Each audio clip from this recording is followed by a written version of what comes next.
चुकी है। लॉकडाउन का 5वां चरण पिछले 4 दौर के लॉकडाउन से बिल्कुल अलग है। अब राज्य में ग्रीन और रेड जोन का कॉन्सेप्ट खत्म कर दिया गया है। लॉकडाउन के 5वें चरण में प्रदेश के कंटेनमेंट एरिया में ही लागू रहेगा और इसके साथ ही व्यावसायिक गतिविधियों को पटरी पर लाने के लिए अधिकतर पाबंदियों को कुछ शर्तों के साथ धीरे धीरे अनलॉक किया जा रहा है। इसे अनलॉक फेज 1 नाम दिया गया है। हालांकि राज्य के सभी कंटेनमेंट एरिया में 30 जून तक लॉकडाउन जारी रहेगा।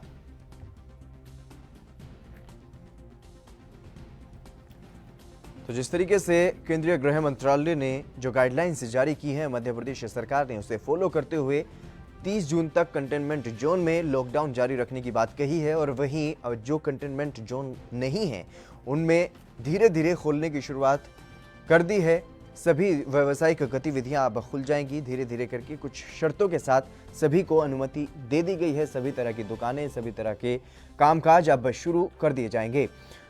1 जून से इसकी शुरुआत हो गई है और 30 जून तक अलग अलग चरणों में अलग अलग तरीके से अलग अलग सुविधाओं को अनुमति दे दी जाएगी।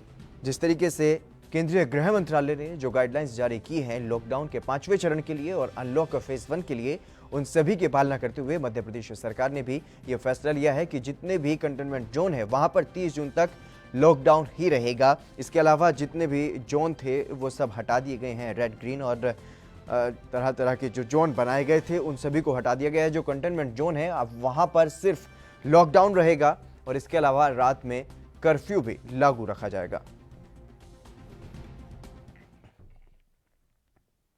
करीब 10 महीने पुराने दिग्विजय सिंह और उमंग सिंघार के विवाद की आग को बीजेपी ने एक बार फिर से हवा दे दी है।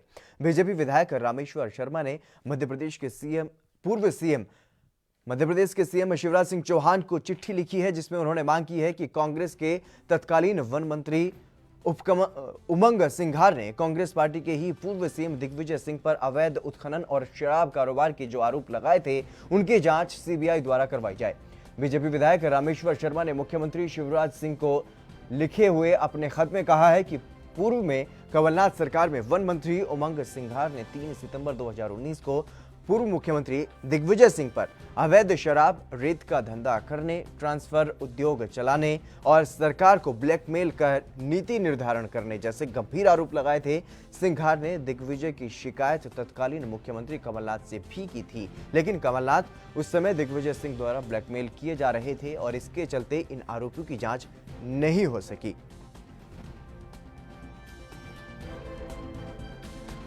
तो अब एक बार फिर से ये मामला करीब 10 महीने पुराना ये मामला हो चुका है और अब इसको हवा दे दी गई है। एक बीजेपी विधायक ने सीएम शिवराज सिंह चौहान को एक चिट्ठी लिखी है जिसमें सीबीआई से जांच करवाने की मांग की गई है और पूर्व मंत्री उमंग सिंघार और दिग्विजय सिंह के बीच ये मामला चला है जिसमें सिंघार ने कई गंभीर आरोप पूर्व सीएम पर लगाए थे और अब इस मामले में सीबीआई की जांच की मांग की गई है। सुनील मालवीय हमारे संवाददाता हमारे साथ जुड़ गए हैं। सुनील जी, क्या कुछ जानकारी है इस पूरे मामले को लेकर के, जिस तरीके से गंभीर आरोप पूर्व मंत्री ने पूर्व सीएम पर लगाए थे, इस मामले में अब क्या कुछ जानकारी मिल पा रही है? देखिए, ऐसा है, करीब 10 महीने पुराने दिग्विजय सिंह और उमंग सिंघार के विवाद की आग को बीजेपी में एक बार फिर हवा दे दी गई है। लेकिन मध्य प्रदेश के जो बीजेपी के विधायक है भोपाल से रामेश्वर शर्मा ने सीएम शिवराज सिंह चौहान को एक चिट्ठी लिखी है जिसमें उन्होंने मांग की है कि तत्कालीन वन मंत्री उमंग सिंघार ने कांग्रेस पार्टी के पूर्व सीएम दिग्विजय सिंह पर अवैध उत्खनन और शराब माफिया और कारोबार के आरोप लगाए थे, गंभीर आरोप लगाए थे, उनकी जांच सीबीआई द्वारा करवाई जाए। बीजेपी विधायक रामेश्वर शर्मा ने अपने ये चिट्ठी भोपाल के जो मध्य प्रदेश के मुख्यमंत्री शिवराज सिंह चौहान को लिखी और सीबीआई की जांच भी की है। जी सुनील जी, जिस तरीके से अब मध्य प्रदेश में उपचुनाव के बारे में भी चर्चाएं जोरों पर हैं क्योंकि लगातार पार्टी बदलने का दौर भी जारी है दोनों ही दलों में, तो ऐसे में इस तरीके से इस मामले को उछालना अब कितना फायदेमंद साबित हो सकता है बीजेपी के लिए? देखिए, ये बड़ी हैरानी की बात क्योंकि मध्य प्रदेश में 24 विधानसभा पर उपचुनाव होना है। जो दो विधानसभा जो खाली हुई थी विधायकों के निधन के कारण हो गई थी और 22 जो बागी विधायक हैं उनके कारण। तो ये जो आरोप प्रत्यारोप का दौर लगातार जारी है और दल बदली की राजनीति भी चरम सीमा पर है, सियासी पारा बहुत गर्म है। और ऐसे में जो तत्कालीन विधायक हैं भोपाल से बीजेपी के रामेश्वर शर्मा ने, उन्होंने मुख्यमंत्री जो पूर्व मुख्यमंत्री दिग्विजय सिंह पर गंभीर आरोप लगाए हैं। तो ये आरोप और प्रत्यारोप का दौर लगातार जारी है जी। जी और इस पूरे मामले में जो पूर्व मंत्री हैं उमंग सिंगार, उनका क्या कुछ कहना है अब? जी देखिए, अभी तक जो पूरा मामला है, इस पर अभी तक पूर्व मंत्री ओम श्रृंगार का बयान अभी तक आया नहीं है। लेकिन फिर भी जो ये जो चल रहा है ये विवाद, ये रामेश्वर शर्मा जी ने जो चिट्ठी लिखकर एक राजनीतिक गलियारों में एक जो हवा का माहौल पैदा कर दिया है, जो जी। चिट्ठी लिखकर आज जो चिट्ठी लिखी है, इस कारण। जी जी सुनील जी, जिस तरीके से कमलनाथ सरकार को ब्लैकमेल करने का आरोप भी लगाया गया है, तो इस पूरे मामले पर कांग्रेस की तरफ से या फिर पूर्व सीएम दिग्विजय सिंह की तरफ से कोई प्रतिक्रिया सामने आई हो? जी बिल्कुल, अभी तो कोई प्रतिक्रिया सामने नहीं आई, लेकिन हालांकि रामेश्वर शर्मा ने ही उन पर गंभीर आरोप लगाए हैं। प्रेस कॉन्फ्रेंस करके भोपाल बीजेपी कार्यालय में उन्होंने कहा है कि दिग्विजय सिंह जी अपनी साफ सुथरी छवि को लेकर पूरे देश और प्रदेश में ढिंडोरा पीट रहे हैं। जी। लेकिन उन्हीं के जो पूर्ववर्ती सरकार, कमलनाथ सरकार में उन्हीं के मंत्री, तत्कालीन मंत्री ओम सिंगार उन पर आरोप लगा रहे हैं, तो ये कितनी दुख भरी बात है। अब आप देख सकते हैं, इससे अंदाजा लगाया जा सकता है। और ये जो घटनाक्रम हुआ है, इसकी तत्काल सीबीआई जांच हो। जी जी, अब आपसे ये भी जानने की कोशिश करते हैं सुनील जी, किस तरीके से, जब ये मामला करीब 10 महीने पहले का बताया जा रहा है, तो तब जब सिंगार ने जब पूर्व सीएम पर ये आरोप लगाए थे, तब सरकार की तरफ से क्या कुछ कार्रवाई की गई थी या फिर इस मामले को ठंडे बस्ते में डाल दिया गया था? जी, सरकार की तरफ से इस मामले में कोई कार्रवाई नहीं की गई थी। उमंग सिंगार पूर्व मुख्यमंत्री दिग्विजय सिंह उमंग सिंगार के बंगले पहुंचे थे उनसे मिलने, और जो भी नाराजगी है उसको दूर करने की उन्होंने बात कही थी कि हमारी ऐसी कोई नाराजगी नहीं है। उमंग सिंगार ने जो पत्र लिखा था कमलनाथ सरकार को, पूर्ववर्ती कमलनाथ सरकार को, तो उसमें ऐसी कोई जो स्पष्ट स्थिति सामने निकल कर नहीं आई। जी, और इस पूरे मामले में अब क्या कुछ कहा जा रहा है सरकार की तरफ से? क्या कुछ कार्रवाई की जाएगी? क्या सीबीआई की जो जांच करवाने की मांग की गई है बीजेपी विधायक की तरफ से, उसको मानते हुए क्या सीबीआई जांच की इसमें अनुमति दी जाएगी? जी बिल्कुल, यहाँ पे देखने वाला विषय होगा। इसमें सीबीआई जांच भी होगी, और जो तत्कालीन जो अभी मुख्यमंत्री हैं शिवराज सिंह चौहान, वो इस मामले पर सीबीआई जांच करवाएंगे। और ये जो मामला है, ये उन्हीं के जो विधायक भारतीय जनता पार्टी के हैं। जी। तो उन्होंने एक चिट्ठी लिखी है, उसको चिट्ठी को देखते हुए सीएम शिवराज सिंह चौहान निर्णय लेंगे कि हालांकि इसमें सीबीआई जांच होना चाहिए, क्या एक जांच का विषय है। जी जी जी, तमाम जानकारी देने के लिए सुनील, आपका बहुत बहुत शुक्रिया। तो दिग्विजय उमंग विवाद को अब बीजेपी ने हवा दे दी है। हालांकि अभी तक मध्य प्रदेश में जो उपचुनाव होने हैं उनके बारे में कोई भी जानकारी नहीं है कि चुनाव कब होने हैं, लेकिन उससे पहले राजनीति जोरों पर है और अब एक और नया मामला इस बीच ये सामने आ गया है। चलिए फिलहाल रुकेंगे एक छोटे से ब्रेक के लिए, जल्द हाजिर होंगे।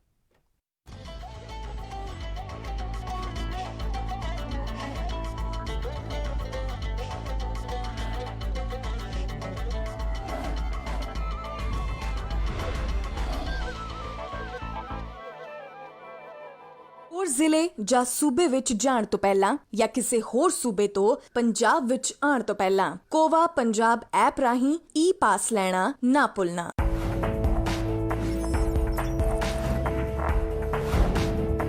कम ब्रेक और ज्यादा खबरों के साथ देखिए ANP news in channel number पर।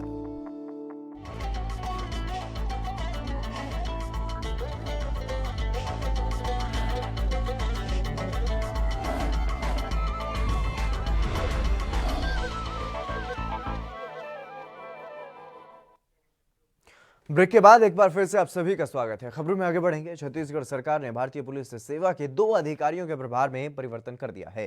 मंत्रालय महानदी भवन से जारी आदेश के अनुसार गुरजिंदर पाल सिंह अतिरिक्त पुलिस महानिदेशक की सेवाएं तत्काल प्रभाव से गृह विभाग को वापस करते हुए उन्हें अतिरिक्त पुलिस महानिदेशक पुलिस मुख्यालय में पदस्थ किया गया है। और वहीं रायपुर पुलिस अधीक्षक शेख आरिफ हुसैन को उनके वर्तमान कर्तव्यों के साथ साथ उप पुलिस महानिरीक्षक EOW और ACB का अतिरिक्त प्रभार भी सौंपा गया है।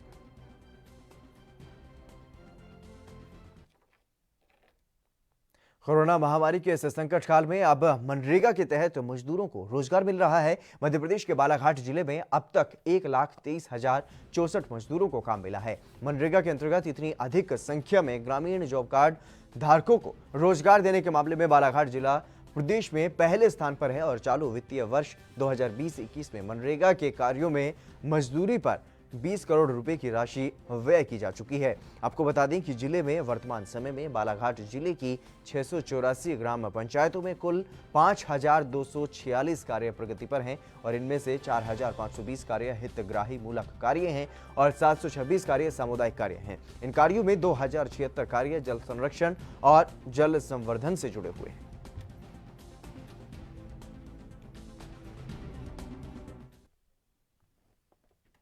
कोरोना संकट के इस दौर में सबसे अधिक गरीब मजदूर तबका परेशान है और अपने राज्य से पलायन कर दूसरे राज्यों में काम करने वाले जो मजदूर हैं वो अब वापस अपने गांवों में लौट रहे हैं और जिन्हें प्रवासी मजदूर भी कहा जा रहा है। लेकिन इसी बीच कुछ राजनीतिक दल और सामाजिक संगठनों ने इन मजदूरों को प्रवासी कहने पर आपत्ति जताई है। इनका कहना है कि ये अपने ही देश के मजदूर हैं और इन मजदूरों को प्रवासी ना कहकर अतिथि मजदूर कहना चाहिए।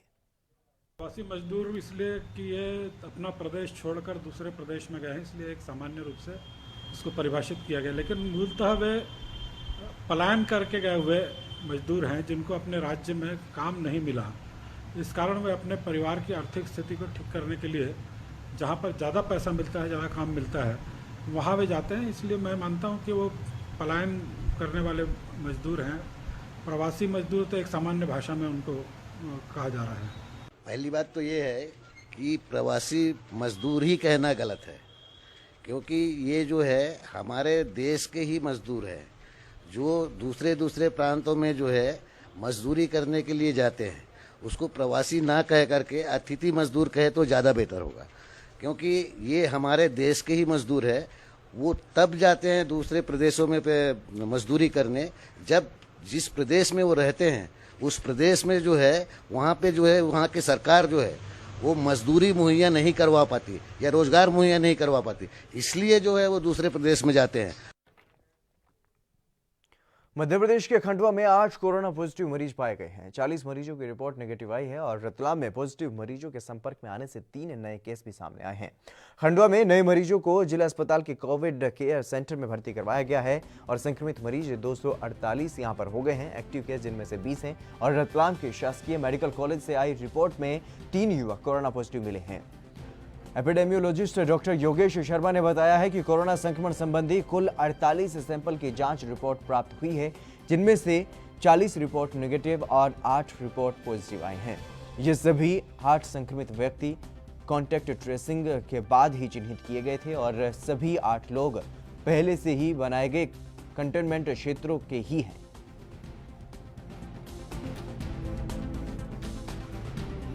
अभी कुल 48 रिपोर्ट्स प्राप्त हुई हैं, इसमें से 40 नेगेटिव और 8 पॉजिटिव रिपोर्ट्स आई हैं। इस प्रकार खंडवा जिले में कुल 248 पॉजिटिव की संख्या हो गई है। इसमें से 206 लोगों को हम लोग डिस्चार्ज कर चुके हैं और जो हमारा रिकवरी रेट है वो 85% के अराउंड है, जो कि काफ़ी अच्छा है। तो मेरी सबसे यही अपील है कि सभी लोग घरों में रहें, लॉकडाउन का पालन करें और अभी धीरे धीरे हमारे केसेस की संख्या में कमी आ रही है, तो हम लोग जल्दी ही स्थिति पर नियंत्रण करेंगे, ऐसा मेरा विश्वास है।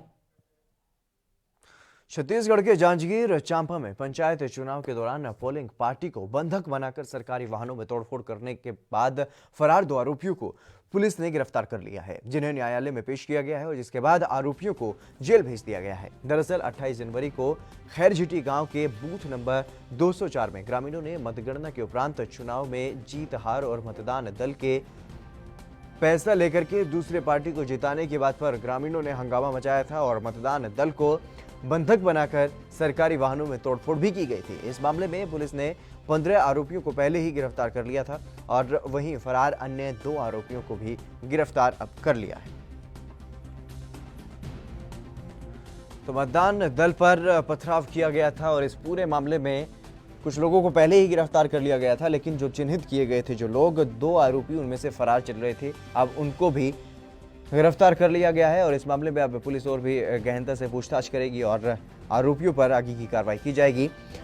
मतदान के वक्त का ये पूरा मामला है जब एक मतदान दल पर पथराव किया गया था और इसी मामले में कई लोगों को पहले ही पुलिस ने गिरफ्तार कर लिया था, लेकिन 2 आरोपी अभी भी फरार चल रहे थे। थाना हसोद का ये पूरा मामला है जहां पर अब इन दोनों आरोपियों को भी पुलिस ने गिरफ्तार कर लिया है। थाना असौद में पंचायत निर्वाचन के दौरान ग्राम खैरजीटी में वहां के मतदान दल को स्थानीय ग्रामीणों द्वारा बंधक बना लिया गया था तथा शासकीय वाहन और अन्य शासकीय सामानों को नुकसान पहुंचाया गया था, जिस पर थाना असौद में 186, 353, 147, 148, 149 भादवी, धारा 3 लोक संपत्ति क्षति निवारण अधिनियम और अन्य धाराओं में अपराध पंजीबद्ध किया गया था और मामले में तत्काल 15 आरोपियों की गिरफ्तारी की गई थी और कुछ अन्य आरोपी फरार थे। इसी तारतम्य में सूचना मिली कि मनोज साहू और राजकुमार, जो कि बोईडी के रहने वाले हैं और उक्त अपराध में संलग्न थे, उनको भी संबंध में पता था, जिस पश्चात उनको अभिरक्षा में लिया गया और पूछताछ की गई तो उनके द्वारा उक्त घटना करना स्वीकार किया। इस पर से दोनों आरोपियों को विधिवत गिरफ्तार किया गया है और माननीय न्यायालय के साथ प्रस्तुत किया गया है। मामले में अन्य 3 आरोपी फरार हैं, जिनके संबंध में पतासाजी की जा रही है। चलिए इसी बीच रुक करते हैं बड़ी खबर की ओर। चंडीगढ़ से इस वक्त की बड़ी खबर सामने आ रही है। चंडीगढ़ से इस वक्त की ये बड़ी खबर, लॉकडाउन के 5वें चरण को लेकर के चंडीगढ़ प्रशासन की गाइडलाइंस जारी कर दी गई हैं।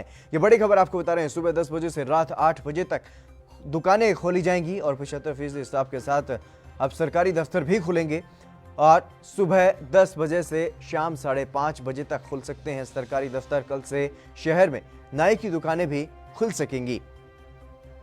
चंडीगढ़ से बड़ी खबर सामने आ रही है। चंडीगढ़ में नई गाइडलाइंस जारी की गई है लॉकडाउन के 5वें चरण को लेकर के। जिस तरीके से केंद्र सरकार ने, केंद्रीय गृह मंत्रालय ने जो गाइडलाइंस जारी की गई हैं, उन्हीं के अनुसार चंडीगढ़ प्रशासन ने भी अब गाइडलाइंस जारी कर दी हैं और 75% स्टाफ के साथ सरकारी दफ्तर भी अब खुल सकते हैं और सुबह 10 बजे से शाम 5:30 बजे तक सरकारी दफ्तरों का जो खुलने का समय वो रह सकता है।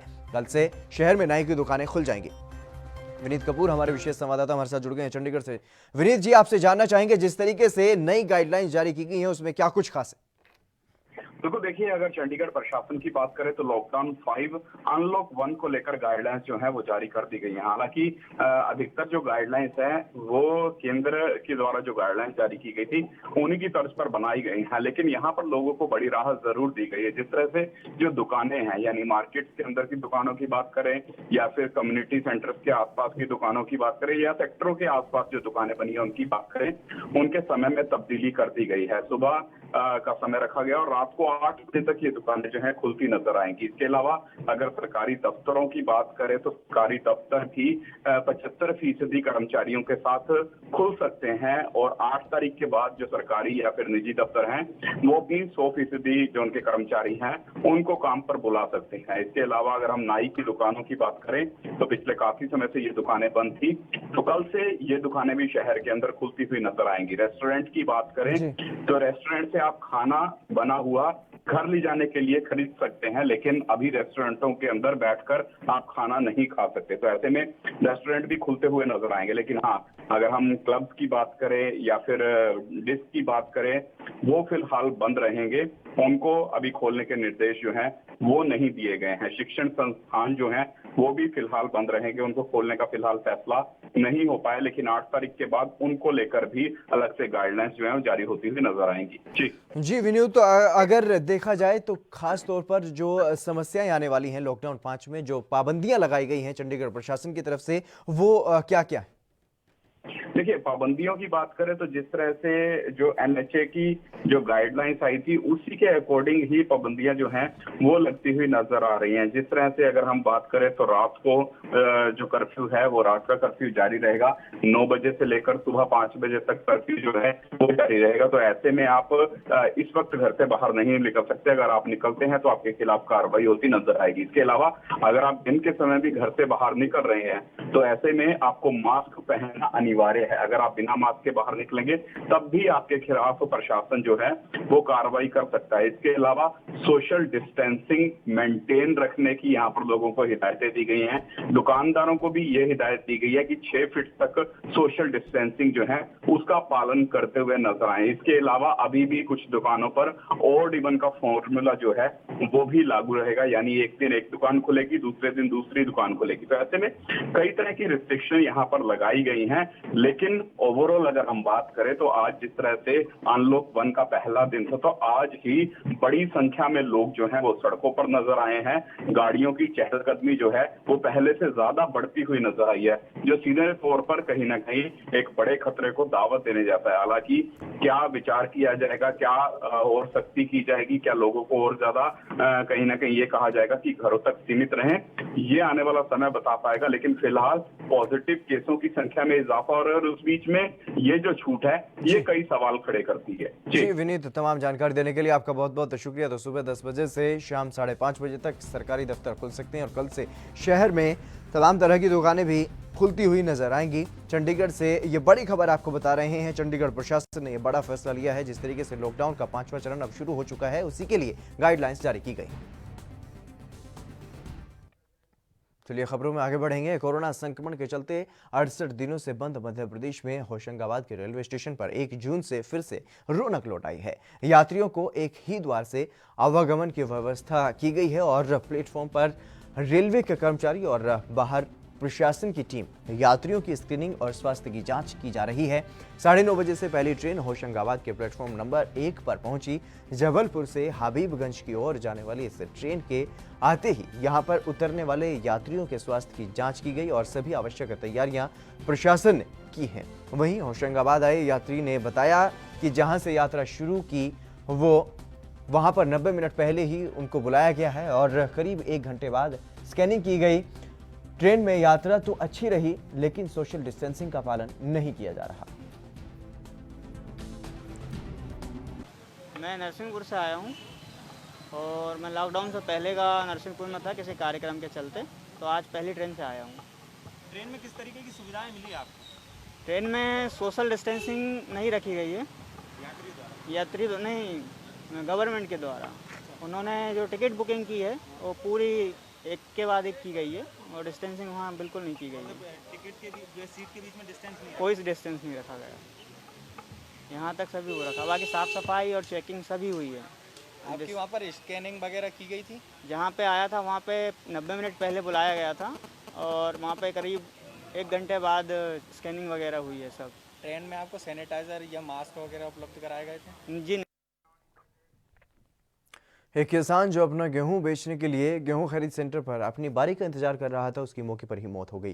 प्रदीप सोलंकी देवास के एसडीएम ने यह बताया है कि डॉक्टर के अनुसार हार्ट अटैक से उसकी मौत हुई है और अभी पंचनामा जारी है। ये बहुत ही दुखद है।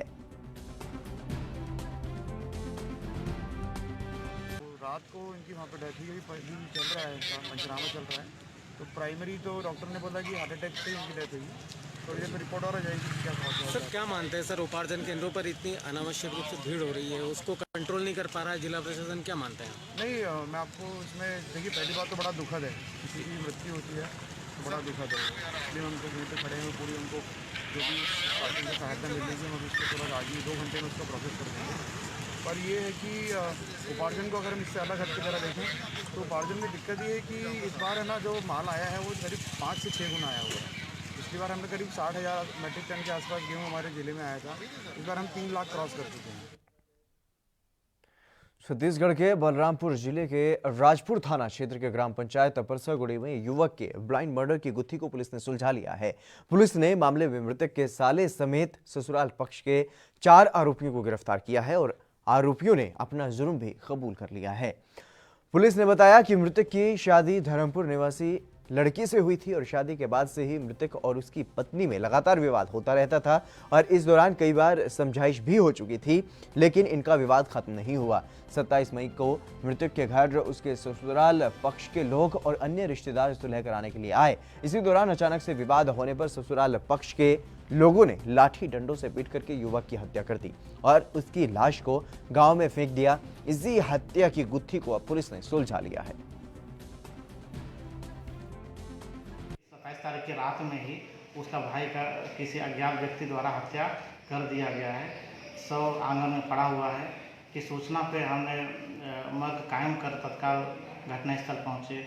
वहां जांच पंचनामा में पाया कि उसका किसी अज्ञात व्यक्ति द्वारा हत्या किया है, किंतु हमने मर्ग कायम कर जांच पे लिया था और जैसे पीएम रिपोर्ट पे हम खुलासा हुआ कि उसका मर्डर हुआ है, तो हमने मर्डर की ओर आगे जांच किया।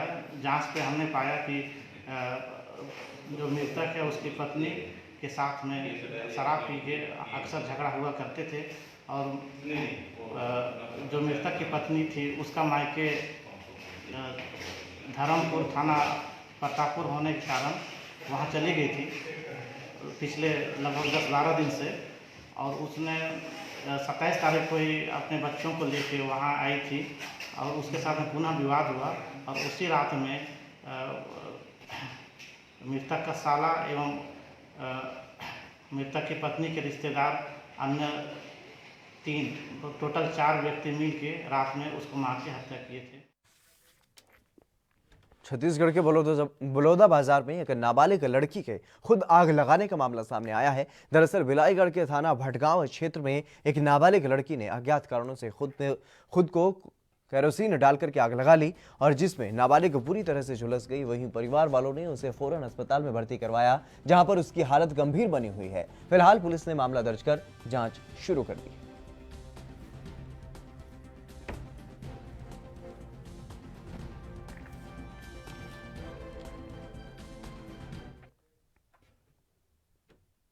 चलिए इसी के साथ स्वर्णिम मध्य प्रदेश छत्तीसगढ़ में फिलहाल बस इतना ही। आप बने रहिए एएनपी न्यूज के साथ।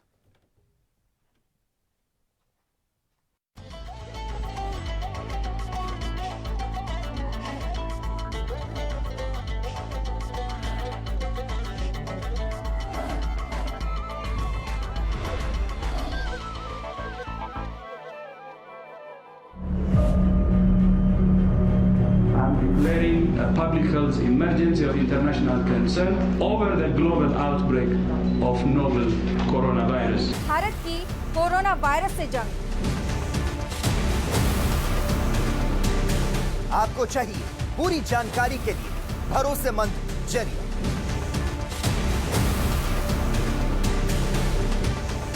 जानकारी जो अफवाहों पर ना हो। 24 घंटे 7 दिन लगातार एक टीम जो आप तक पहुंचा रही है कोरोना वायरस से जुड़ी हर खबर। सिर्फ एएनबी न्यूज पर।